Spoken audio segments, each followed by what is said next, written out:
पुण्यात्माओं, मनुष्य जीवन पाकर हम भक्ति भी करते हैं और वो भी मनमाना आचरण करते हैं। शास्त्र विधि त्याग कर किसी संत विशेष की बताई भक्ति विधि पर हम अपना जीवन व्यर्थ करते हैं, तो वो भी हमारे जीवन की जो जीवन का उद्देश्य था उससे भी पूरा नहीं हो पाएगा। जो भक्ति नहीं करते वो भी अपना मनुष्य जीवन व्यर्थ कर रहे हैं, और जो भक्ति कर भी रहे हैं वो भी शास्त्र विधि त्याग का मनमाना आचरण कर रहे हैं। नकली संतों के पास बैठकर तो वो भी अपना जीवन व्यर्थ कर रहे हैं। तो पुण्यात्माओं, दास जो ज्ञान दे रहा है आप जी को सतर्क कर रहा है कि इन दुकानों पर नकली माल बिक रहा है अध्यात्म। वो कौन कौन से हैं? ये राधा स्वामी पंथ, जय गुरुदेव पंथ, धन धन सतगुरु, सच्चा सौदा, सिरसा और जगमाल वाली वाला पंथ, और जितने भी ये निरंकारी पंथ और ये आसाराम का पंथ, सुधांशु का पंथ, और ये कृपाल और ये कुमार स्वामी, जितने भी हैं ये सारा डुप्लीकेट माल बेच रहे हैं और तुमको ठग रहे हैं। दास ढोल के डंके पे कह रहा है और ना जवाब दो सामने आके। इसमें लड़न की क्या बात है?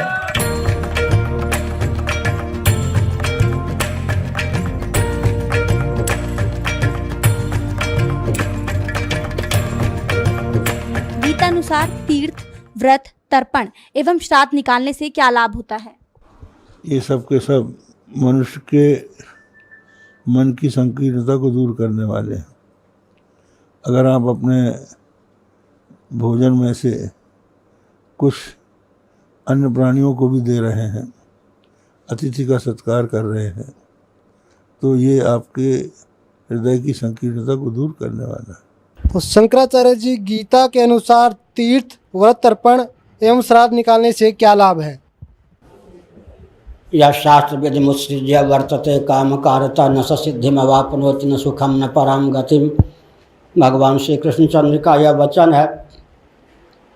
गीता तो शास्त्र की ओर संकेत करती है। विवाह पद्धति गीता में थोड़े है, यज्ञ पद्धति थोड़े है, श्राद्ध पद्धति थोड़े है। गीता संकेत करती है कि मनवादी स्मृतियों को, वेदादि शास्त्रों को प्रमाण मानकर अपने कर्तव्य का निश्चय करना चाहिए। ठीक है, तो श्राद्ध का समर्थन है, तर्पण का समर्थन है। पहले अध्याय में ही अर्जुन ने चिंता व्यक्त की है कि कहीं पिंडोदक क्रिया लुप्त न हो जाए। और भगवान श्री कृष्ण ने स्वर्ग का वर्णन किया है। क्षीणे पुण्य मर्त्यलोकम विशंति ऊर्ध्वम गच्छन्ति सत्वस्थाः। इसलिए गीता को श्राद्ध, तर्पण, जो कुछ शास्त्र सम्मत विधा है सब मान्य है। गीता के नाम पर हम श्राद्ध, तर्पण इत्यादि का निराकरण नहीं कर सकते।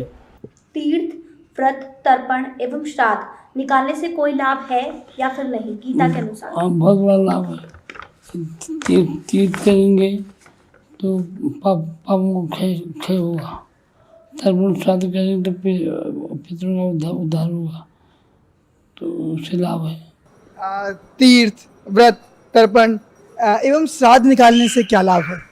वो तो शास्त्र के कहे गए कर्म हैं, इसलिए शास्त्रोक्त कर्मों का आचरण से मनुष्य को उत्तम गति प्राप्त होती है। महाराज जी, यहाँ एक बात आपसे और जानना चाहेंगे कि तर्पण एवं श्राद्ध निकालने से कोई लाभ है या नहीं गीता के अनुसार?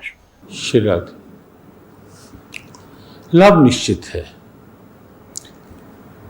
लेकिन बात वही है यदि हमारा भाव है तो। जो श्राद्ध और तर्पण हैं वो केवल पितरों तक के लिए है।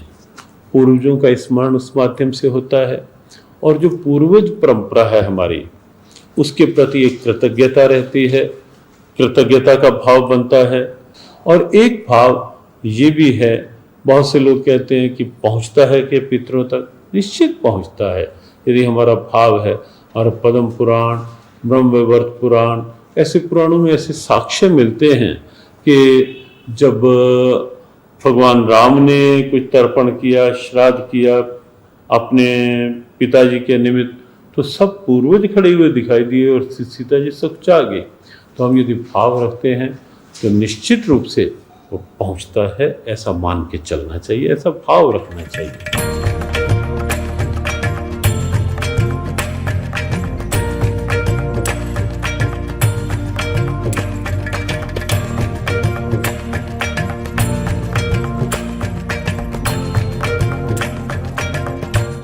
महाराज जी, क्या श्राद्ध पिंडोदक क्रिया करनी चाहिए? प्रमाण सहित बताइए। आज आपको थोड़ा सा विवरण देंगे कि ये श्राद्ध क्यों निकाले जा रहे हैं। पुण्यात्माओं, जब तक हमें सतगुरु नहीं मिलते तब तक हम अपने मनुष्य जीवन को व्यर्थ ही करके जाते रहे। भले ही हम आन उपासनाएं करके छोटी मोटी सिद्धियां प्राप्त कर लेते थे, जिस कारण से हम आम व्यक्ति से ज्यादा कुछ उत्तम नजर आते हैं। जो ये ऋषि महर्षि सिद्ध संत कहलागे, इन्होंने काल साधना की और उससे कुछ सिद्धियां प्राप्त कर ली, और जिस कारण से हमने इनको साधु संत और महात्मा पहुंचे हुए महापुरुष मान लिया। सिद्धि प्राप्त प्राणी ऐसा होता है जैसे आप देखते हो वर्षा के समय में बिलों से चींटियां निकलती हैं, और उन चींटियों में कुछ पंखों वाली चींटियां भी होती हैं, और वो आकाश में उड़ जाती हैं। तो अन्य चींटियों को ऐसा लगता है कि ये चींटी जो है ये तो भाई भगवान से मिल गई, ये तो आकाश में उड़ जाती है।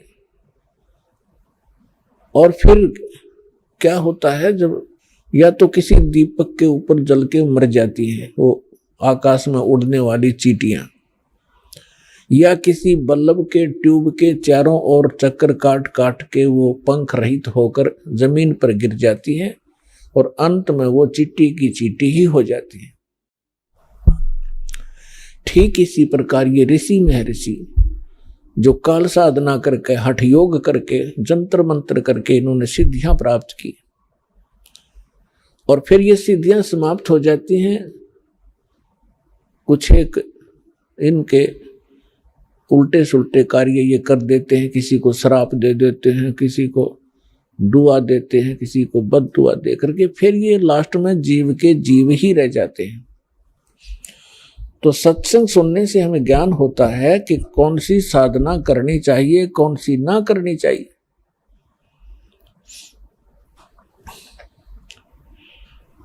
आज आपको थोड़ा सा विवरण देंगे कि ये श्राद्ध क्यों निकाले जा रहे हैं। हमारे जो धर्मगुरु थे ये अज्ञानी थे एक नंबर के। इनको ना अपने सिलेबस का पता था, अपने टेक्स्ट की बुक्स का पता नहीं। पुराण, श्रीमद् भगवद गीता और वेद ये हमारे आध्यात्मिक सिलेबस है, और हमारे धर्मगुरु संस्कृत जानते थे हम, और ये संस्कृत बोला करते थे। गीता का और वेदों का मंत्र तो वही बोल देते थे, अनुवाद अपने हिसाब से गलत करते थे, जिस कारण से हमारे अंदर भ्रम बना रहा कि ये बड़े विद्वान हैं, संस्कृत भाषा जानते हैं, इन्होंने सदग्रंथों को ठीक ठीक जाना होगा। इन्होंने अपना भट्ठा बैठाया और साथ में हमारे पूर्वज भूत बनवा कर छोड़ दिए। एक मोटा सा उदाहरण देता हूं आपको। एक समय एक रुचि ऋषि थे। उस ब्राह्मण ने वेदों को समझा और उसके आधार से अपना जीवन प्रारंभ किया भक्ति मार्ग का। उसकी उम्र 40 वर्ष की हो गई थी, उसने विवाह नहीं किया, ब्रह्मचारी पद में रहता हुआ वेदों अनुसार अपनी साधना कर रहा था जैसा उसको ज्ञान था। 40 वर्ष की आयु जब हुई, उसके पूर्वज 4 ब्राह्मण और दिखाई दे जो मर चुके थे, मृत्यु को प्राप्त हो चुके थे। पिताजी, दादाजी और परदादाजी और फिर चौथा दादाजी। वो चारों उसको आकाश में दिखाई दी। आवाज लगाई कि बेटा रुचि, आपने विवाह क्यों नहीं किया? और विवाह करके हमारी श्राद्ध निकालता। हम बहुत दुखी हो रहे हैं, आपने यू कार्य क्यों नहीं किया? तो रुचि ऋषि कहने लगा कि हे पितरमोहो, वेद के अंदर इस श्राद्ध कर्म को, इस कर्म कांड को मूर्खों की साधना बताया है, फिर आप मुझे क्यों इस कर्म में लगा रहे हो? इस बात को उसके पूर्वज ऋषि, उसके पिता, दादा, परदादा, चौथा दादा, वो भी मान रहे हैं कि हाँ बेटा, वेदों में ऐसा ही है जैसा आप बोल रहे हो, वेद में ऐसा ही लिखा है। जब वेद में, वेद है सिद्धांत भगवान का, एक विधान परमात्मा का, और ये जो उन ऋषि महर्षियों ने कहां से ग्रहण किया वो कि श्राद्ध निकालो, ये किसी पुराण से ग्रहण किया। और पुराण ये गॉड गिवन स्पिरिचुअल नॉलेज नहीं है, जैसा कि आपको पहले भी सत्संग में बताया। वेद और श्रीमद् भगवत गीता, वेद वाला ज्ञान ही श्रीमद् भगवत गीता के अंदर है, और सूक्ष्म वेद में भी ऐसा ही है जो परमात्मा ज्ञान देते हैं। तो अब आपको थोड़ा सा मार्कंडेय पुराण से ये प्रकरण रूबरू करते हैं, जिसमें रुचि ऋषि और उसके पूर्वजों का जो भूत बनकर धक्के खा रहे हैं और अपने पुत्र को भी उसी विवश कर रहे हैं कि तू भी मन भूत गलत साधना करके। ये देखिएगा मार्कंडेय पुराण, मार्कंडेय पुराण सचित्र मोटा टाइप, केवल हिंदी संक्षिप्त, गीता प्रेस के रूप से प्रकाशित है। और ये कहां से छपा है? अब इसके हम आपको ले चलते हैं 242-43 पे। ये देखिएगा 242 पृष्ठ पे मार्कंडेय पुराण, संक्षिप्त मार्कंडेय पुराण, रोच्य मुनि की उत्पत्ति कथा। मार्कंडेय जी कहते हैं, ब्रह्मन पूर्व काल की बात है, प्रजापति रुचि ममता और अहंकार से रहित इस पृथ्वी पर विचरते थे। उन्हें किसी से भय नहीं था, वे बहुत कम सोते थे। उन्होंने न तो अग्नि की स्थापना की थी और न अपने लिए घर ही बना रखा था।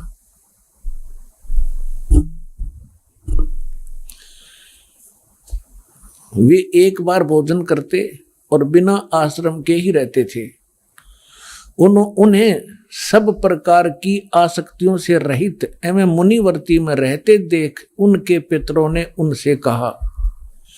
पितर बोले, बेटा ये देखो, ये भूत दिख गए इसने, ये देखो ये भूत दिखाई देंगे चारों, ये पिताजी, दादाजी और फिर दादा का पिताजी, दादा का परदादा जी, ये चारों भूत बन रहे ऋषि जी। अब ये क्या इंस्ट्रक्शन दे रहे हैं देखिएगा।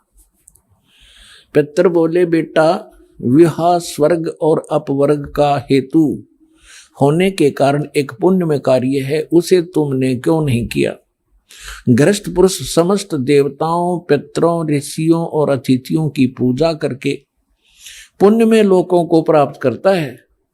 वह स्वाहा के उच्चारण से देवताओं को, श्रद्धा के शब्द से पितरों को तथा अन्नदान, बलि वैश्वदेव आदि से भूत आदि प्राणियों एवं अतिथियों को उनका भाग समर्पित करता है। बेटा हम ऐसा मानते हैं कि गृहस्थ आश्रम को स्वीकार न करने पर तुम्हें इस जीवन में क्लेश पर क्लेश उठाना पड़ेगा और मृत्यु के बाद और दूसरे जन्म में भी क्लेश ही भोगने पड़ेंगे। अब रुचि ऋषि कहता, पितृगण परिग्रह मात्र ही अत्यंत दुख एवं पाप का कारण होता है और तथा उससे मनुष्य की अधोगति होती है। यही सोचकर मैंने पहले स्त्री संग्रह नहीं किया। अब हम ज्यादा ना पढ़कर आपको अपने काम की बात पढ़ावांगे। पितर बोले, बेटा जितेंद्रिय होकर आत्मा का प्रक्षालन करना उचित ही है। तुम जिस पर चल रहे हो वह मोक्ष मार्ग है। रुचि ने पूछा, पितामहो वेद में कर्म मार्ग को, किसको? जैसे ने भी बताया था कि इन्होंने बताया था, इन पितरों ने, कि गृहस्थ पुरुष समस्त देवताओं, पितरों, ऋषियों और अतिथियों की पूजा करके पुण्य लोकों को प्राप्त करता है। वह सभा के उच्चारण से देवताओं को सवधा के शब्द से पितरों को अन्न दान, बलि, वैष्णदेव आदि से भूत और आदि प्राणियों एवं अतिथियों का उनको भाग समर्पित करता है। बेटा, हम ऐसा मानते हैं, गृहस्थ आश्रम को स्वीकार ना करके तुमने जीवन में क्लेश पे क्लेश भोगने पड़ेंगे। भावार्थ है कि तो तुम ये श्राद्ध श्रुद्ध ना निकालता, ये निकाल। अच्छा, यूं क्या कह रहा है फिर? ये कह रहे हैं कि जो तू लग रहा है ना, यूं तो है मोक्ष मार्ग। अब के पूर्वज कह रहे हैं कि जो तू लग रहा है वो मोक्ष मार्ग है, और हम बताओ वो नरक मार्ग में आ जा, तू मोक्ष मार्ग न छोड़ दे। ये देवता कह रहे कि पितर। देखो, पितर बोले, बेटा जितेंद्रिय होकर आत्मा का प्रक्षालन करना उचित है, किंतु तुम जिस पर चल रहे हो तो मोक्ष मार्ग है। हरिभाम बतावांगे वो कौन सा मार्ग है। अब रुचि ने पूछा, पितामहो वेद में कर्म मार्ग को अविद्या कहा गया है। ये श्राद्ध श्रुद्ध निकालना, भूतों की पूजा करना, तेरहवीं करना, ये सारा कर्म मार्ग है, कर्म कांड है। वेद में कर्म मार्ग को अविद्या, मूर्खों का मार्ग कहा गया है। फिर क्यों आप लोग मुझे उस मार्ग पर लगाते हैं? पितर बोले, ये सत्य है कि कर्म को अविद्या ही कहा गया है, इसमें तनक भी मिथ्या नहीं। फिर क्या रह गया?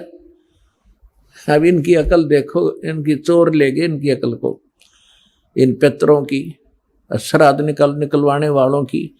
अब वो लड़का ठीक साधना कर रहा था अपनी वेदों के आधार से, और ये भी मानते हैं कि तू आप जो साधना करे तो मोक्ष मार्ग है। और नो क्या हमारे वाले माजा तुझ कुएं में गिर पितर बने। और ये कह रहा है कि रुचि कह रहा है कि ये तो दो वेद में इसको मूर्खों की पूजा बताया है, अविद्या क्या है। और खुद भी मानते हैं, हाँ ये बात तो सही है, इसमें कोई मिथ्या नहीं। फिर टट्टू रह गया, थोड़ा शर रह गया। क्या रह गया? जो वेद में रिजेक्ट कर दिया कि साधना नहीं करनी चाहिए, पितर पूजा, भूत पूजा। अब कहने का भाव यह है कि इन्होंने इस रुचि को डरा धमका के, अटबट सुना के, अब जिसके पहले वाले 4 दादे परदादे पिताजी दिखाई दे जा, ये तो खैर बुद्धिमान व्यक्ति था, थोड़ा बहुत इसने तो अपना तर्क दे भी दिया। और आपको कोई 4 दादे दिख जाए तो जब समर्पण कर दो, बोलो जी के को हो गई कर दूंगा। तो हमने इन दादों के चक्कर में ही पड़ा नहीं। कई भक्त कहते हैं कि भाई जैसे अपने पूर्वज दिखाई दे जा, पिताजी दिखाई दे जा, और वो कहे कि मेरे श्राद्ध निकलवा दो, तो कैसे मना किया जा सकता है? पुण्यात्माओं, तर्क के साथ विवेक से चलना पड़ेगा हमने। वो तो कुएं में गिर गए, अरे वो कह काजा बेटा तू भी गिर जा इस कुएं में, बुद्धिमान तो पड़ा नहीं। बुद्धिमान का कर्तव्य बनता है कुएं में गिरे हुए व्यक्ति को भी निकालने की चेष्टा करे, कोई ऐसा साधन खोजे, उसमें रस्सा फांस दे। तब उसने कहा आप भी पकड़ दो और बाहर आ जाओ, आपकी भी जान बचाए, मुझे क्यों मरवा रहे हो पिताजी? तो बुद्धिमत्ता इसमें होती है। अब कुएं में गिरे हुए व्यक्ति को निकालना चाहिए, ना कि भावुकता में छलांग लगा दे, दोनों मर गए फिरता है। तो इन गलत साधना करके जो भूत योनि, पितृ योनि प्राप्त कर चुके हैं, उस साधना को हम नहीं करेंगे, नहीं तो हम भी उस कुएं में गिर जाएंगे। अपने आत्मा श्रीमद् भगवत गीता में क्या बताया है? श्रीमद् भगवत गीता अध्याय नंबर 9 के श्लोक नंबर 25 में कहा है कि जो देवताओं की पूजा करते हैं देवताओं को प्राप्त होते हैं, और जो पितरों की पूजा करते पितरों को प्राप्त होंगे, पितर बन जाएंगे। और भूतों की पूजा करने वाले भूतों को प्राप्त होंगे, वह भूतों वाले ग्रुप में चले जाएंगे, भूत बन के। और गीता ज्ञानदाता कहता है मेरी भक्ति करोगे मुझे प्राप्त होगे। देखिएगा, ये श्रीमद् भगवत गीता गीता प्रेस गोरखपुर से प्रकाशित है। जयदयाल गोविंद का इसके अनुवादक हैं। अध्याय नंबर 9 के श्लोक नंबर 25 को आपके रूबरू करते हैं। ये है अध्याय नंबर 9 श्रीमद् भगवत गीता और 25वां श्लोक। देवताओं को पूजने वाले देवताओं को प्राप्त होते हैं, पितरों के पूजने वाले पितरों को प्राप्त होते हैं, पितरों को प्राप्त होंगे पितर बन के जाएंगे वे, और भूतों को प्राप्त होने वाले भूतों को प्राप्त होते हैं, मेरा पूजने वाले मुझको प्राप्त होता है। अब वो इस पवित्र श्रीमद् भगवत गीता ने भी स्पष्ट कर दिया, भूत पूजोगे तो भूत बनोगे, पितर पूजोगे पितर बन जाओगे, और देवताओं की पूजा करोगे देवताओं के लोक में जाकर उनके अनुचर बनोगे। और गीता ज्ञानदाता कहता मेरी पूजा करोगे मुझे प्राप्त होगे। अंडरस्टूड है। अब सूक्ष्म वेद में कहा है कि राम रमे सो राम है, देव रमे सो देव, और भूत रमे सो भूत बने, समझ देख सुर भेव। अब आपको एक छोटी सी कथा सुनाता है दास। जो हमारे सदग्रंथ हैं उनके अनुसार हम साधना करेंगे तो हम सफल होंगे। श्रीमद् भगवत गीता अध्याय नंबर 16 के श्लोक 23 और 24 में कहा कि अर्जुन, शास्त्र विधि को त्याग कर जो मनमाना आचरण करते हैं उनको न तो सुख होता है, न उनको कोई सिद्धि प्राप्त होती है, और न ही उनकी गति होती है, अर्थात यूजलेस। इससे तेरे लिए अर्जुन कर्तव्य और अकर्तव्य की अवस्था में कौन सी साधना करनी चाहिए कौन सी ना करनी चाहिए, उसके लिए सदग्रंथ यानी शास्त्र ही प्रमाण है। किसी अन्य व्यक्ति की लोक वेद पर विश्वास ना करना। अब आपको सत्संग में पहले बताया था कि सदग्रंथ कौन से हैं जिनमें वर्णित साधना हम करें वो शास्त्र अनुकूल है। पवित्र चारों वेद और पवित्र श्रीमद् भगवत गीता जो वेदों का निष्कर्ष है, और सूक्ष्म वेद जो परमात्मा ने स्वयं अपने मुख कमल से आकर यथार्थ ज्ञान दिया है। इसके अतिरिक्त जो पुराण है वो परमात्मा का आदेश संविधान नहीं है, वो ब्रह्मा जी का ज्ञान है। और ब्रह्मा जी के साथ साथ फिर उन्होंने प्रत्येक ऋषि ने अपना कुछ अनुभव मिला करके अलग अलग पुराण बांट दिए। शिव पुराण, विष्णु पुराण, जो देवी पुराण, मार्कंडेय पुराण। जैसे मार्कंडेय ऋषि जी ने ब्रह्मा जी से प्राप्त ज्ञान को अपने हिसाब से सेट करके वेदों से मिला करके बनाया, तो जो वेदों से मिलता है वो तो वेद ज्ञान है, और जहां मार्कंडेय ऋषि ने अपने तुक्के मारे हैं वो पुराणों का ज्ञान है, ब्रह्मा जी का ज्ञान है, वो गॉड गिवन नहीं है। जो परमात्मा का दिया हुआ ज्ञान है वो संविधान है, उसके अतिरिक्त किसी ब्रह्मा जी का या किसी ऋषि का दिया हुआ विधान है अध्यात्म मार्ग का, तो उसका अपना है, एक अधिकारी का आदेश है, मालिक का आदेश नहीं है। जैसे एक समय एक दरोगा जी का मित्र था, एक ग्रामीण किसान, और उसने अपने मित्र दरोगा से कहा कि मेरा एक पड़ोसी है, साथ वाले मकान में रहता है एक व्यक्ति, और वो मुझे बहुत दुखी करता है, कोई समाधान बताओ। तो दरोगा जी ने कहा कि मार उसका लठ, माप देख लूंगा। अब उस व्यक्ति ने अपने मित्र दरोगा जी यानी एक अधिकारी की आज्ञा का पालन करके अपने पड़ोस वाले उस व्यक्ति के साथ झगड़ा ठान लिया और उसका लठ मार दिया। लठ मारने से उसकी मृत्यु होगी। अब उस व्यक्ति ने एक अधिकारी की आज्ञा का पालन करके राजा का विधान भंग कर दिया। राजा का विधान है कि कोई किसी की हत्या करेगा तो उसको सजाए मौत होगी। वही अधिकारी, वो एसएचओ, अपने उस मित्र को अरेस्ट करना पड़ा उसने, और हवालात में डालना पड़ा, और फिर उसको सजाए मौत होगी। तो पुण्यात्माओं, जो वेद, गीता और सूक्ष्म वेद, ये है विधान परमात्मा का। इसके अतिरिक्त कोई व्यक्ति विशेष या कोई ऋषि विशेष या कोई देव विशेष अपने सत्र का कोई ज्ञान आपको देता है, आदेश देता है कि ऐसा कर लो, ऐसा कर लो, अगर वो वेदों में नहीं मिलता है तो वो परमात्मा का विधान खंड होगा उसकी आज्ञा पालन करने से। अब आपको थोड़ी सी झलक दिखाते हैं इन ये कहां से लाए श्राद्ध का ये सिस्टम। हमने अब आपको रोना आया करेगा, हमारे पूर्वजों की दुरुक्ति करवा दी इन लोगों ने, अंधों ने। एक टीचर का फर्ज बना है अपने सिलेबस ने ढंग से जाने और फिर विद्यार्थियों को पढ़ावे। अब आपको दिखाते हैं श्री विष्णु पुराण।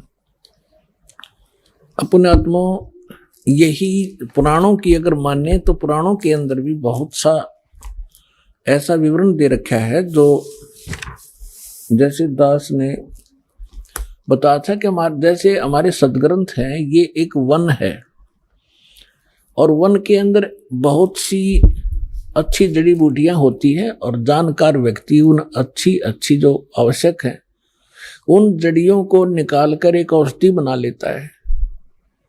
उस वन के अंदर जंगल के अंदर ऐसी भी जड़ी बूटियां होती हैं जो हानिकारक भी होती हैं। तो जिसको ज्ञान नहीं वो हानिकारक जड़ी बूटियों को मिलाकर अगर बना देता है जुगाड़ कोई जड़ी बूटी तो वो दवाई बनाता है तो हानि करती है। तो इन्होंने वो जड़ी बूटियां सेलेक्ट कर ली जो हमारे लिए हानिकारक थी। अब हम लेंगे वो जड़ी बूटियां जो हमारे लिए लाभदायक है, जो वास्तविक औषधि बनती है जिससे। तो ये विष्णु पुराण है, देखिएगा ये है श्री विष्णु पुराण सचित्र हिंदी अनुवाद सहित और गीता प्रेस गोरखपुर से प्रकाशित है। इसके अनुवादक कौन है ये भी दिखा देते हैं आपको। इसके अनुवादक हैं श्री मुनीलाल गुप्त और गीता प्रेस गोरखपुर से प्रकाशित है। इसके 213 पृष्ठ पर थोड़ी सी झलक दिखाते हैं। समझदार को संकेत पर्याप्त होता है। ये तृतीय अंश और अध्याय नंबर 15 चल रहा है, 16 के आगे शुरू हो जाता। हम 15 पढ़ेंगे। हे राजन, श्राद्ध करने वाले पुरुष से विश्व देवगण, पितृगण, पितामह और कुटुंबजन सभी संतुष्ट रहते हैं। जो श्राद्ध करते हैं उनसे देवगण, पितृगण, पितामह, कुटुंबीजन सभी संतुष्ट रहते हैं। आगे क्या कहा कि हे भूपाल, पितृगण का आधार चंद्रमा है और चंद्रमा का आधार योग है। इसलिए श्राद्ध में योगी जन को नियुक्त करना अति उत्तम है। हे राजन, यदि श्राद्ध भोजी एक सहस ब्राह्मण हो, ब्राह्मणों के सम्मुख श्राद्ध खाने के लिए आए हुए 1000 ब्राह्मणों के सम्मुख एक योगी भी हो तो वह यजमान के सहित उन सब का उद्धार कर देता है। अब इससे क्या स्पष्ट हुआ? वही श्राद्धों की महिमा बताने वाला औरव ऋषि बोल रहे हैं। औरव वो क्या बता रहा है कि श्राद्ध निकालने वाला पितरों को और पितृगण, पितामह, कुटुंबीजन और देवताओं को खुश करता है। फिर इसके साथ साथ फिर स्पष्ट कर दिया है कि श्राद्ध कर रहे हो। श्राद्ध का अर्थ होता है एक धार्मिक अनुष्ठान। तो उसमें यह बताया कि उस धार्मिक अनुष्ठान में यदि 1000 ब्राह्मण आ रहे हो श्राद्ध जीवने वाले, उनके सामने एक योगी आ जा उनके साथ में। अब योगी का क्या अर्थ है? गीता अध्याय नंबर 2 के श्लोक नंबर 53 में कहा कि अर्जुन, जिस समय तेरी बुद्धि भिन्न भिन्न प्रकार के वचनों से विचलित ना होकर हटकर एक तत्व, परमात्म तत्व ज्ञान के ऊपर आश्रित हो जाएगी, तब तो तू योग को प्राप्त होगा, तू भगत बनेगा, योगी बनेगा। तो अब यही भी बताया है कि योगी वो होता है जो पूर्ण परमात्मा के ज्ञान से परिचित हो, अटल ज्ञान रखता हो, सत साधना कर रहा हो। उसको भोजन कराने से कहते हैं उन पितरों का भी उद्धार हो जा, 1000 ब्राह्मणों का उद्धार हो जा जो पेट भरते फिर रहे हैं, जिनको ज्ञान कति नहीं, और यजमान का भी उद्धार हो। तो पुण्यात्माओं, दास ने आपको सबसे पहले योगी बनाया है। और यहां पर जो साधना होती है, 10वें दिन श्राद्ध होने लग रहे, यहाँ पर 10वें दिन समागम होते हैं। और जो भी दान पुण्य आप करते हो, ये सब योगी खाते हैं, और इनके खाने से तो आपके पितरों का भी उद्धार होगा जो यहाँ दान कर रहे हैं। ये तो पुराण भी बता रही है और परमात्मा भी यही बता रहे हैं कि भक्ति बीज होवे जो हंसा, तारू तास के कोत्र वंशा। अब देखिएगा, ये है विष्णु पुराण, हम पढ़ रहे थे अभी आपको, और 213 पृष्ठ पे 3 अंश, और ये अध्याय 15 है, 16 यहां से शुरू होता है, इससे पहले 15 में है ये। हे राजन, और ऋषि ब्राह्मण कह रहा है कि हे राजन, श्राद्ध करने वाले पुरुष से विश्व देवगण, पितृगण, पितामह और कुटुंबीजन सभी संतुष्ट रहते हैं। हे भूपाल, पितृगण का आधार चंद्रमा है और चंद्रमा का आधार योग है, इसलिए श्राद्ध में योगी जन को नियुक्त करना अति उत्तम है।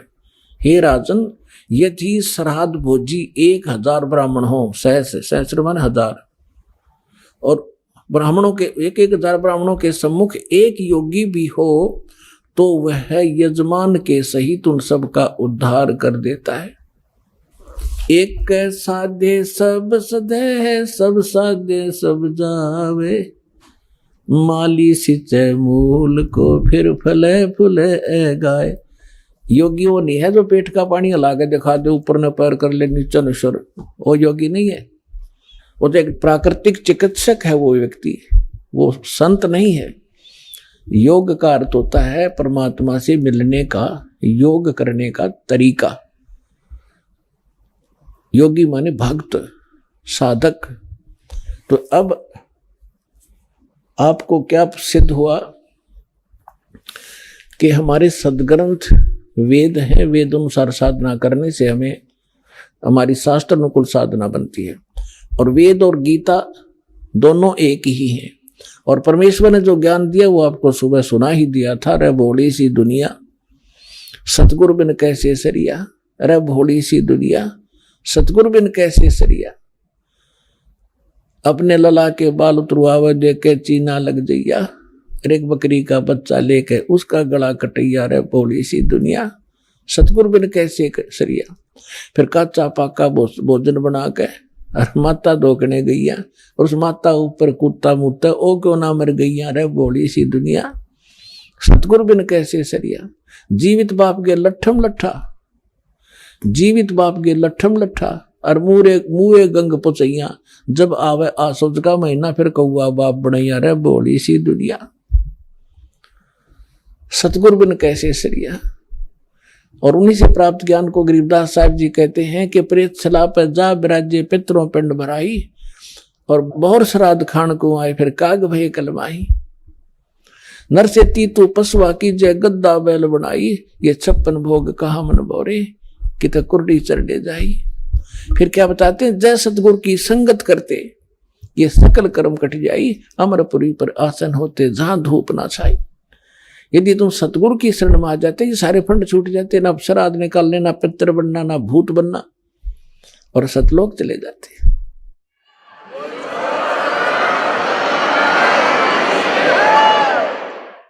एक जीवित उदाहरण देता हूं आपको। मेरे पूज्य गुरुदेव जी इसी हरियाणा स्टेट से भिवानी डिस्ट्रिक्ट में एक दादरी के पास बड़ा पैतावास गांव है, वहां के रहने वाले थे। उनका जन्म पवित्र ब्राह्मण कुल में हुआ था, लेकिन उनको ज्ञान हो गया था कि जिस आधार से ये ब्राह्मण ब्राह्मण कहलाते हैं, ये ब्राह्मण नहीं है। ये तो एक परंपरा पड़ेगी। जैसे कोई वैद्य था और बहुत सुप्रसिद्ध वैद्य था, नब्ज पकड़ते ही रोग बता देता था और बढ़िया औषधि देकर स्वस्थ कर देता था। तो उस वैद्य के वंशजों को आने वाले समय में वैद्य कहने लग गए सारे, कृपाराम वैद्य, बलवान सिंह वैद्य, फलाना वैद्य। और वो वैद्य है केवल सरनेम बन गया उनका, वो वैद्य नहीं है। उस वैद्य के वंशज होने के कारण वैद्य नाम से प्रसिद्ध हो गए वह, और जानते नहीं पेट के दर्द की दवाई फिर खाक वैद्य है वो। इसी प्रकार जो ब्राह्मण हैं वर्तमान के, जिनको हम ब्राह्मण कहने लाएंगे, ब्राह्मण, तो उस कुल में हमारे पूज्य गुरुदेव जी का जन्म हुआ। और उनको जब ज्ञान हुआ, जब पता चला कि ये तक केवल ब्राह्मण है, पंडित नहीं है। पंडित सोए जो पिंड की जाने। मेरे दादा गुरु जी थे, वो दिल्ली के अंदर छावला गांव के जाट थे, किसान। और वो हमारे जो दादा गुरु जी के जो गुरु जी थे, जो जिनके वो संपर्क में आए, उन्होंने उनको काशी विद्यापीठ में पढ़ा दिया, उस किसान के लड़के को। और फिर वो 4 विषय के आचार्य बन गए। उनको पंडित चिदानंद नाम से जाना जाता रहा। आज भी उनका खरखोदा के पास में, जिला सोनीपत, हरियाणा में, एक गोपालपुर छोटा सा गांव है, उसमें उनका आश्रम है हमारे दादा गुरु जी का। उस पर बोर्ड लगा हुआ है, पंडित चिदानंद आश्रम। वो जाट होकर पंडित को आए, और हमारे गुरुदेव जी ब्राह्मण थे। बोले नहीं, हम ब्राह्मण नहीं, हम संत हैं। तो कहने का भाव ये है कि मेरे पूज्य गुरुदेव जी जब 15-16 वर्ष की आयु के थे, खेतों में पशु चरा रहे थे। पहले यही काम करते थे, गौएं चराते थे अपने अपने, इनके जमीन भी थी, खेती भी करते थे। और हमारे जो दादा गुरु जी थे उनके संपर्क में आ गए। इनको प्रेरणा हुई, इन्होंने सोचा कि यदि मैं घर से निकलूंगा वैसे तो पीछे पीछे घर वाले भाग लेंगे, ये फेर लाओगे पकड़ के। उन्होंने ऐसी सूझबूझ की। पहले वन बहुत होते थे, जंगल होते थे बड़े बड़े। इन्होंने क्या किया, एक दिन 2 कपड़े ले गए अपने, 2 ड्रेस, एक पहन गए, एक और ले गए। और शाम के समय जब पशुओं को लेकर चलने का समय हुआ, अपने साथी दूसरे ग्वालों से कहा कि आप चलो, मैं आ रहा हूं, एक बार फ्रेश होया हूं। जंगल में घुस गए और वो अपने पशु लेकर घर न आ गए। उन्होंने क्या किया, जंगल में जाके दिन में वो देख आए थे सारा साजबाद। एक पशु खा रखा था किसी हिंसक पशु ने, किसी शेर ने या भेड़िए ने, कोई बकरा बुकरा खा रखा था। उसकी अस्थि पड़ी थी। उनके पास, उनके ऊपर अपने कपड़े डाल दिए जो पहन के गया था, और दूसरे पहन करके वो सीधे चले गए जहां मेरे गुरुजी थे, उनके गुरुजी थे। अब रात्रि का समय हो गया। उस समय कोई ऐसा टॉर्च भी ना होया करती गांव में, लगभग 100-125 वर्ष पहले की बात है। कुछ देर इंतजार की भाई। वो उनका नाम था हरद्वारी, बचपन का। तो घर वालों ने पूछा दूसरे साथियों जो उनके साथ गए थे ग्वाले, भाई हरद्वारी नहीं आया। उन्होंने कहा कि वो आता ही होगा, वो फ्रेश होने चला गया था थोड़ा सा अंदर। काफी देर इंतजार करके घर वालों ने चिंता पड़ गई, भाई कोई हिंसक पशु रहते हैं यहाँ पर जंगल में, और बालक को कहीं हानि ना पहुंचा दी हो। 10-15 व्यक्ति चले साथ में ग्वालों को लेकर के, जिनने देखा था इधर गया था अंधेरे में। उसमें ऐसी टॉर्च भी ना थी, एक दीपक सा जला रखा था, लालटेन दे रखी थी, थोड़ा थोड़ा टिमटिमाता सा प्रकाश था। ढूंढते ढूंढते खोजते खोजते अंदर गए, देखा तो वहां कपड़े पड़े, अस्थि पड़ी। एकदम अंधे हो गए। जो कहने लगे भाई बच्चा तो खा लिया, हो तो ये पड़ा भाई। फटाफट उसको उठाया, कपड़ों में बांधा, लाकर अर्थी बनाकर सुबेरे सुबेरे फूक दिया। और फिर होगी उसकी 13वीं शुरू। अस्थि ठाई, फिर गंगा में डाल के आए, फिर 13वीं करी, महीना करा, 6 माही करी, वर्षी करी, और फिर हो गए वो श्राद्ध शुरू। वो जा रहे अपना कल्याण कराने के लिए। जब उनका सतलोक गमन का समय हुआ, मेरे पूज्य गुरुदेव जी मुख्य तौर पर पंजाब में रहा करते थे। पंजाब में एक तलवंडी भाई नाम का छोटा सा कस्बा है फिरोजपुर जिले में, और एक उनका आश्रम था मोगा में। तो तलवंडी में भी आश्रम था, अधिकतर वो तलवंडी रहा करते थे, वहां के सेवादार ज्यादा थे। तो तलवंडी भाई वो रहा करते थे। दास को दीक्षा देने का आदेश वो दे चुके थे 1994 में। 1996 में वो अपने गांव में आए, इस पैंतावास दादरी के पास। हमें पता चला कि गुरुजी यहाँ आए हुए हरियाणा में। उनके साथ हमारे ही शिष्य, उनके बच्चे 2 सेवा में रहा करते थे। उनका संदेशा पहुंचा, गुरुजी आ चुके हैं। तो दास भी चला गया। उस समय गांव गांव में सत्संग किया करते थे। जब हम वहां पहुंचे, प्रणाम किया गुरुदेव को, उसमें सारा गांव देखने आया कि वो व्यक्ति तो जीव है जिसने हमारे मान रहे थे। सारा गांव देखने आया। वो गए थे लगभग 100 वर्ष के बाद। जाते ही बता दिया कि ये मेरे चाचा का घर था, ये हमारा घर था, हम इतने भाई इतनी बहन। तब उनको यकीन हुआ सचमुच तो वही हरिद्वारी है। सारी पीढ़ी बता दी।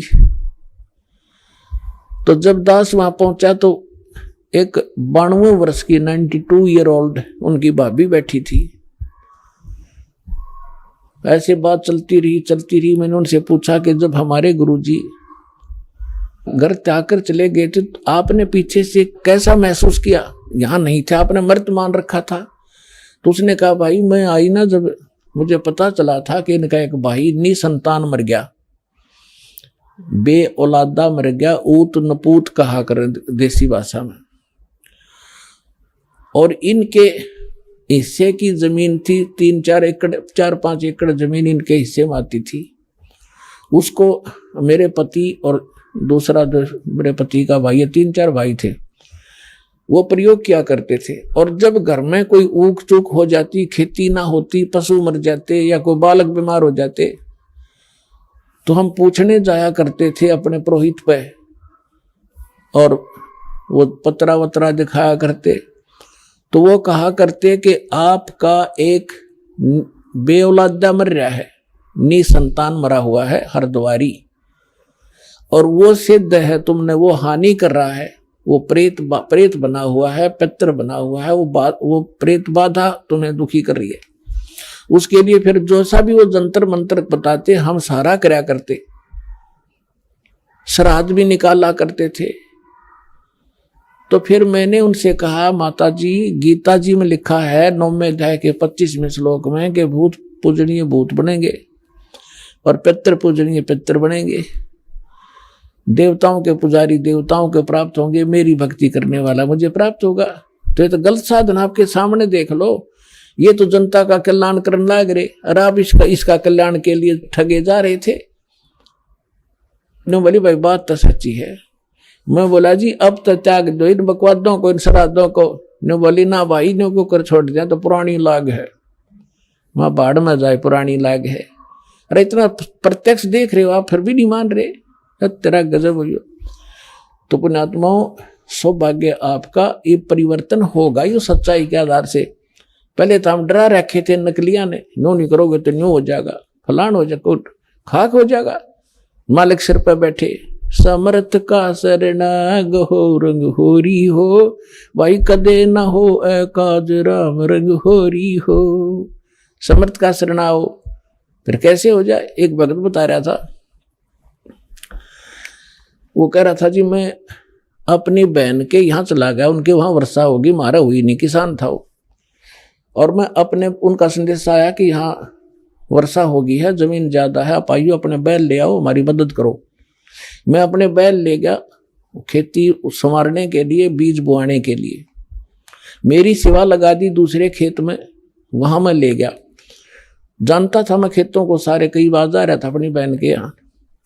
तो वहां एक जोड़ी थी, उनके खेत के आसपास उस तालाब था छोटा सा, थोड़ा पानी था, और उसमें एक मंडी ही बना रखी थी किसी पीर प्यार की।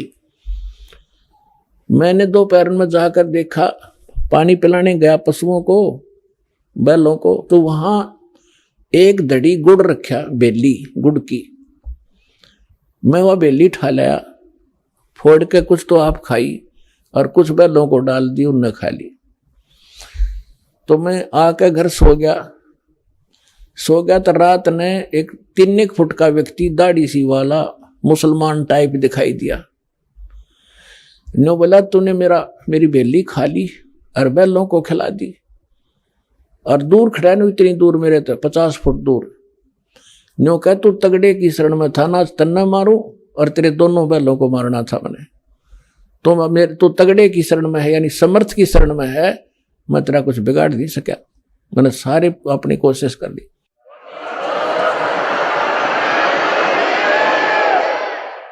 तो मैं सुबह उठा, मेरा पसीने आ रहे, डर गया मैं। फिर उसने देख कर अकल सकल सी उसकी, मैंने अपनी बहन से पूछा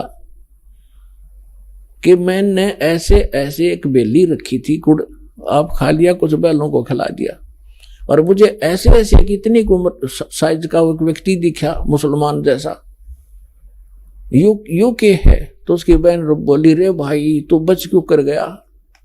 उसने तो गढ़े चट्टक कर रखे हैं, जब उसका किसी ने इतना भी कोई सामान उठा लिया ने, उसको मारे और उसके पशुओं में इतनी हानि कर जड़ था, हाकार मचा देता, तुम बचा क्यों करे? फिर बोला, मुझे और दृढ़ विश्वास हो गया, बच गया मैं। वो तो हाथ जोड़ के गया, फिर मेरे गुरु जी का गए ने बोला, तू तगड़े की शरण में है, और जा शरण में ना होता तन्ना तुझे मारता और तेरे बैलों को खत्म करता। तो पुण्यात्मा, समर्थ का शरणाग हो, रंग होरी हो, भाई कदे न हो ए काज राम रंग होरी हो। आइए अब हम उन श्रद्धालुओं के अनुभव जानते हैं जो जगत गुरु तत्वदर्शी संत रामपाल जी महाराज जी से दीक्षा प्राप्त कर चुके हैं तथा उनके द्वारा बताए गए भक्ति मार्ग पर चल रहे हैं। सर नमस्कार। नमस्कार सर। सर क्या नाम है आपका? दिनेश विश्वकर्मा नाम है मेरा। दिनेश जी कहाँ से आए हैं आप? मैं ग्राम सुंदरपुर जबलपुर से हूँ, MP। अच्छा दिनेश जी, आप एक बात बताइए, संत रामपाल जी महाराज से कब जुड़े आप? संत रामपाल जी महाराज जी से मैं 26/1/2014 को जुड़ा। क्या काम करते हैं आप? दास जो है परमात्मा के जोड़ने से पहले इंश्योरेंस सेक्टर में काम करता था। सर संत रामपाल जी महाराज से नाम दीक्षा लेने से पहले आप क्या भक्ति साधना करते थे? मैं संत रामपाल जी महाराज बंदी छोड़ सदगुरु रामपाल जी महाराज जी की साधना करने से पहले दुर्गा जी की उपासना करता था। चूँकि मेरे घर में सारे लोग दुर्गा की ही उपासना करते थे, वही उपासना मैं करता था। और उस उपासना के करते करते मेरे जीवन में इतने कहर टूटे कि 26 साल की उम्र में मेरी पत्नी की मृत्यु हो गई कैंसर से। और दुर्गा जी का उपासना करने से जो मैं आपको बताने जा रहा हूँ कि दुर्गा जी ऐसे साक्षात 8वां अंग सहित ऐसे तख्त पे विराजमान हो जाती थी। और हम उनसे यही प्रार्थना करते थे कि कैंसर था, कैंसर ठीक हो जाए। आज जगत जननी है, जैसा सुन रखा था हमारे गुरुओं ने, धर्म गुरुओं ने हमको बता रखा था कि दुर्गा ही सारी जगत की जननी है। तो हमने कहा हमारे तो भाग खुल गए। ये इतना मतलब किसी को नहीं मिला, तपस्या करते हजारों वर्ष तपस्या करने के बाद जो प्राप्त नहीं होता वो मैं इन आंखों से देख पा रहा हूँ। मेरे तो भगवान मिल गया, मेरा मोक्ष हो गया, सारी चीज़, और तो मेरे रोग दूर हो जाएंगे, पत्नी के सारा हो जाएगा। लेकिन भगत जी क्या बताऊँ कि वो यही कहती रही ठीक हो जाएगी। और दूसरे दिन मेरी पत्नी की मृत्यु हो गई। मृत्यु हो जाने के बाद मैं सारी रात सोया नहीं। मैं ये सोच रहा था कि इस दुनिया को मैं बताऊंगा, कोई यकीन नहीं करेगा कि ये दुर्गा साक्षात देख रहा था। और इसके बाद भी इसके ऐसे हाल हो गए कि पत्नी मर गई, कैंसर से मर गई। मैंने क्या किया, सुन रखा था जैसे धर्मगुरु ने कि भाई मरने के बाद भगवान मिलता है, मरने के बाद भगवान मिलता है। तो मैंने फैसला कर लिया सुबह मैं अपने आप को मार दूंगा और इसके बाद सफ़र करूंगा कि भगवान है कहाँ। जीते जी भगवान तो मैंने देखा, वो मेरे जीवन के कहर नहीं अलग कर सका। कोई मेरे जीवन में कहीं पे भी सुख और शांति नहीं प्राप्त हुई। ऐसा करके मैंने अपने आप का ये गला काट दिया। गला काटने के बाद जो है मैं 3 दिन जो है मरा हुआ था। दुर्गा जी के ऐसी चेहरा मेरे सामने होता था। मुझे जो है जितने भी काल के जो दूत हैं लेने आते हैं वो ले जा नहीं पाए। मैंने बोला भगवान मरने भी नहीं दे रहा, मिलता भी नहीं है, कहाँ जाऊं, कैसे पाऊं। जब ये चीज़ हुई, मेरे प्रश्नों का उत्तर नहीं मिल रहा है, मरने देता नहीं, मिलता है नहीं, भगवान है कहाँ, ऐसा करके जो है मैं प्रश्नों पे प्रश्न मेरे अंदर से उठ रहे थे। फिर हुआ क्या सर जी कि मैं तीसरे दिन जब अपने होश में आया तो मैं बेड पे पाया, हॉस्पिटल में पड़ा हुआ था। मैं बोल रहा हूँ, मेरी आवाज़ नहीं निकल रही है। तो मैं इशारा किया कि मेरी आवाज़ क्यों नहीं सुन रहे, कोई सुनने वाला नहीं, सब देख रहे हैं। एकदम से उन्होंने देखा, अरे इसको होश आ गया, होश आ गया, ठीक है। इसके बाद क्या हुआ, मैंने सोचा कि यार जब इनको सुनाई ही नहीं दे रहा, अच्छा रहा, कौन कितने सवाल पूछते, क्यों तूने गला काट लिया, क्यों ये कर लिया। मैंने बोला अच्छा रहा, चल ये काम तो अच्छा किया मेरे जीवन में, कम से कम बोलने का जो था वो बंद कर दिया। किस किस को जवाब देता मैं। सर, हम जीवन में बहुत कम ऐसे लोगों को देखते हैं जिनकी आस्था, जिनकी भक्ति इतने उच्च स्तर पे हो, इतनी आस्था उनकी हो कि भगवान पाने के लिए वो अपनी मौत को भी गले लगाना बेहतर समझते हैं। आपने भगवान प्राप्ति के लिए, भगवान दर्शन के लिए अपना गला काट दिया, आपकी पत्नी की मृत्यु हो गई, जबकि आप कह रहे हैं कि आपको दुर्गा देवी साक्षात नजर आती है, साक्षात दर्शन देती है। बावजूद इसके आपको आध्यात्मिक लाभ नहीं मिले, शारीरिक लाभ नहीं मिले। सर, आप क्या कारण मानते हैं कि आपको शारीरिक लाभ नहीं मिले, आध्यात्मिक लाभ नहीं मिले, जबकि हम देखते हैं कि आज के समय में बहुत कम ऐसे लोग होंगे जो आपकी तरह आस्था रखते होंगे।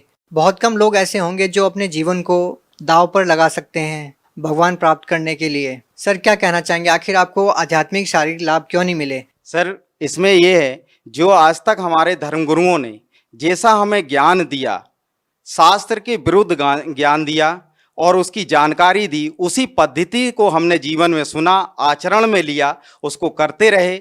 उसको करने के बाद परमात्मा कहते हैं, बंदी छोड़ सतगुरु रामपाल जी महाराज अपनी वाणी में कहते हैं कि भाई जो तीन देव की करते भक्ति, उनकी कभी ना होवे मुक्ति। परमात्मा अपनी वाणी में फिर कहते हैं कि माई मसाणी शेर शीतला भैरव भूत हनुमंत, जो इनको पूजता है हम कोसों इनसे दूर होते हैं। परमात्मा अपनी वाणी में कहते हैं। हमको ये बात मालूम नहीं थी, क्योंकि हमको सच्चा ज्ञान देने वाला कोई गुरु आज तक नहीं मिला। क्या आप ये कह सकते हैं कि संत रामपाल जी महाराज की शरण में जाने के बाद आपकी वो खोज पूरी हुई?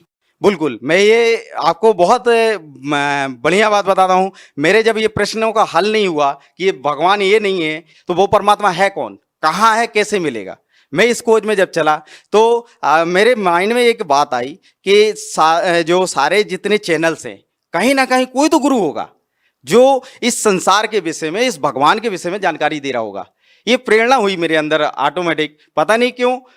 मैंने फिर सारे चैनल, सुबह से बैठता था, दिन के 6-7 बजे जो है मैं बैठ जाता था और 11-12 बजे तक मैं चैनल देखता था, सत्संग सुनता था, देखता था। कोई राम की कथा सुना रहा है, कोई विष्णु जी को बता रहा है, कोई जो है कृष्ण जी को लीला बता रहा है, लेकिन कोई इसके आगे की कोई कथा ही नहीं बता रहा है। जब नहीं बता रहा तो मैं उनको फिर मोल्ड करते जाता था, मतलब उनको चैनल चेंज करते जाता था। नहीं मिलता था, थक जाता था, दोपहर में खाना खाता, फिर सो जाता। 3 बजे फिर उठता, शाम के 6 बजे तक चैनल देखता मैं। चैनल देखने के बाद वही कोई राम कथा, कोई कृष्ण जी की लीला बता रहा, वो गोवर्धन पर्वत उठाए, इसके आगे कोई ज्ञान ही नहीं, कोई नहीं। कोई हनुमान जी की उपासना बता रहा, आप ऐसा कर लो, ये हनुमान जी ऐसा चमत्कार कर देंगे, हनुमान जी पूर्ण परमात्मा है कलयुग में।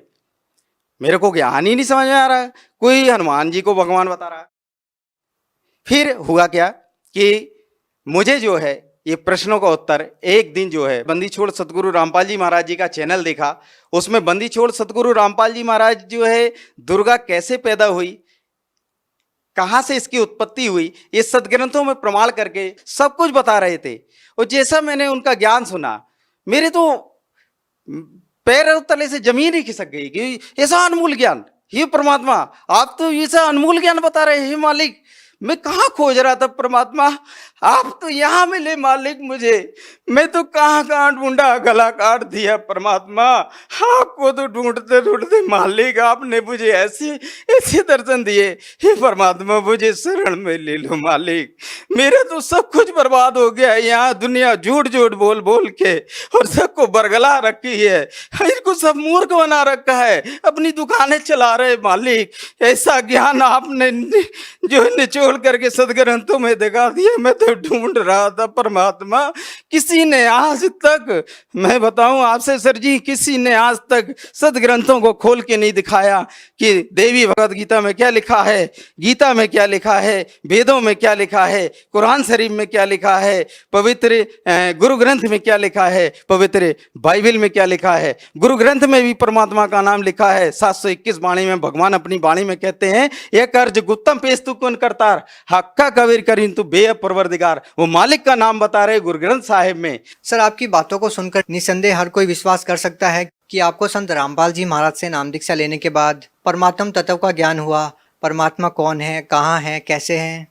हम आपसे ये पूछना चाहते हैं कि संत रामपाल जी महाराज से नाम दीक्षा लेने के बाद आपको क्या लाभ मिले।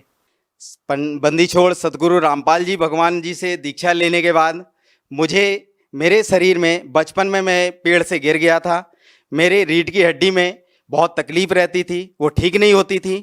वो परमात्मा बंदी छोड़ सतगुरु रामपाल जी महाराज जी से दीक्षा लेने के बाद 90 ही दिन में वो जो काफ़ी साल का दर्द था, जो डॉक्टर ठीक नहीं कर पाए, जो कोई संत ठीक नहीं कर पाया, कोई झाड़ा लगाने वाला ठीक नहीं कर पाया, वो परमात्मा की सतभक्ति करने से वो ठीक हो गया। सर जी, ये कहना चाहता हूँ कि जिन पूजाओं को पहले मैं करता था, उनमें मेरे को जो एक गंदी लत थी, जो कोई नहीं जानता था मेरे परिवार में, मैं शराब भी पीता था, बीड़ी सिगरेट भी पीता था और गांजा भी पीता था। और मेरे घर के, मेरे परिवार के कोई नहीं जानते थे कि ये नशा ये करता है। उन पूजाओं को करते करते मेरे को ऐसी नशा की लत लग गई थी कि मैं 5-5 लीटर शराब तक पी जाता था, लेकिन वो कोई जान नहीं पाता था, कोई पता नहीं कर पाता था। मैं आपसे बतलाऊं कि मैं बयान नहीं कर सकता हूं शब्दों में, ऐसी हालत को मैं प्राप्त हो गया था। ऐसा नास्तिक होने जा रहा था कि भगवान इस दुनिया में है ही नहीं। आज जो भगवान पाने की प्रक्रिया जो बता रखी है, उससे भगवान मिला, वो लाभ नहीं मिले भगवान वाले, क्योंकि भगवान के लाभ सुन रखा है कि भगवान तो करुणा का सागर है, दया का सागर है। वो कुछ भी मेरे जीवन में नहीं कि ऐसा घटित हुआ। मेरे 26 साल। सर, आप इतना नशा करते थे, आप नास्तिकता की कगार पे पहुंच चुके थे। सर, आपका नशा कैसे छूटा फिर। बंदी छोड़ सतगुरु रामपाल जी महाराज जी की शरण में जाने के बाद मैं सर जी आपसे बताऊं, मेरा नशा 1 सेकेंड में ही छूट गया। वो जो लत थी, मुझे इच्छा ही नहीं हुई परमात्मा की शरण में जाने के बाद। सर, अब आपको कितने वर्ष हो गए हैं कि आपने नशा नहीं किया। मैं जब से 26/1/2014 को मैंने परमात्मा बंदी छोड़ सतगुरु रामपाल जी की शरण में गया, उस तारीख से वो सारे नशे छूट गए एक ही पल में। सर, हम आपसे एक और बात पूछना चाहेंगे। कहीं ना कहीं संत रामपाल जी महाराज के जो अनुयायी हैं, उनके निशाने पर ज़्यादातर हिंदू देवी देवता ही रहते हैं, क्योंकि वो कहते हैं कि उनको देवी देवताओं के पूजने से कोई लाभ नहीं मिला। हम आपसे ये प्रश्न पूछना चाहेंगे कि कहीं संत रामपाल जी महाराज हिंदू धर्म के खिलाफ कोई साजिश तो नहीं रच रहे। आखिर संत रामपाल जी महाराज किस धर्म को श्रेष्ठ मानते हैं। ये गलत है। बंदी छोड़ सतगुरु रामपाल जी महाराज जी ने किसी भी प्रकार से किसी भी धर्म के प्रति कोई साजिश नहीं रच रखी है। परमात्मा बंदी छोड़ सतगुरु रामपाल जी महाराज जी ने, क्योंकि उनका एक स्लोगन ये एक कि जीव हमारी जाति है, मानव धर्म हमारा, हिंदू मुस्लिम सिख ईसाई धर्म नहीं कोई न्यारा। सर, यहाँ पे हम एक और बात पूछना चाहेंगे कि क्या सारे ही गलत साधनाएं केवल हिंदू धर्म में हैं, मुस्लिम धर्म के बारे में आप कुछ नहीं कहते हैं। आज बहुत सारे धर्मगुरु हैं। मुस्लिम धर्मगुरु में मैंने एक नाम सुन रखा था जाकिर नाइक का। उन्होंने बहुत खुला चैलेंज किया था कि आज इस संसार में कोई भी गुरु हो दो, कोई भी महात्मा हो दो, कोई भी शंकराचार्य हो दो, मैं उससे डिबेट करना चाहता हूँ, मैं डिबेट करने के लिए इच्छुक हूँ। बंदी छोड़ सतगुरु रामपाल जी महाराज जी ने बहुत उनको इनविटेशन दिया कि आप हमारे से ज्ञान चर्चा करें, उसका सारा खर्चा भी हम देंगे अगर आप बहन नहीं कर सकते। सर, अंतिम प्रश्न आपसे पूछना चाहेंगे कि सर, आप भगत समाज को क्या संदेश देना चाहते हैं जो आज देवी देवताओं की पूजा करते हैं, नकली धर्मगुरुओं के जाल में फंसे हुए हैं, या ये कहें कि कहीं ना कहीं नशे की गिरफ्त में है, उन लोगों को आप क्या कहना चाहेंगे। सर, भगत समाज को मैं प्रार्थना करता हूँ, हाथ जोड़ के दोनों हाथ से प्रार्थना करता हूँ, जिस भगवान को ये सारी दुनिया ढूंढ रही है, वो परमात्मा पूर्ण ब्रह्म परमात्मा संत रामपाल जी महाराज जी के चोले में आज इस धराधाम पे बैठा हुआ है। संत रामपाल जी महाराज जी से बहुत जल्द से जल्द दीक्षा लेकर के अपने जीवन का कल्याण कराएं और मोक्ष प्राप्त करें। जी धन्यवाद। सत साहिब।